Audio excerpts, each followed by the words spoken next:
ba yan? Meron siyang kulay green dito. Ayan yung cool pads. So, kahit mainit, ay hindi magkakarash si bebe. Since sobrang mainit ang panahon, diba? May cool pads itong diaper. Yan ang kaibahan nga sa ibang Korean diapers na binibenta online. Ayan, tingnan nyo naman yan.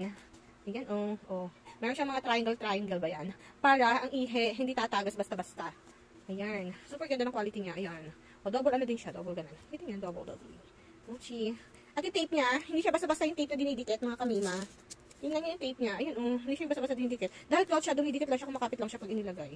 So, ayan. Ang ganda-ganda. Mga kamima, tingnan nyo, diba? Ayan. Hindi yan basta-basta matatanggal kasi cloth siya, dumidikit siya. Hindi siya kagaya ng tape na pag tinanggal mo is parang, nawala na dikit niya. Sa kanya, hindi, parang siya may mga matatalas na, kumakapit doon sa pinakang cloth ng diaper. Kaya, kahit mabasa yan, didikit pa rin yan, mga kamima.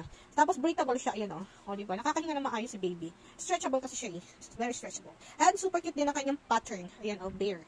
So, ayan, happy si baby. So, ayan, ano pang iniintay mo, mga kamima? I-try nyo na itong ating Korean diapers. Dahil sa lahat ng Korean diapers na nakikita ko, binibenta online, parang kami lang yung meron nito, yung merong cool pads. Meron ba yung iba? Kasi parang nakikita ko wala talaga. Tapos yung presyo namin, parehas na ng presyo nila. So, ayan, ano pang iniintay nyo? I-check na yung showcase ko, mga kamima. Or i-check nyo kung meron tayong yellow basket. Check out na sa yellow basket. Kung wala naman, i-check nyo yung showcase ko, mga kamima. Thank you so much po. Bye-bye po from Shia. Bye-bye.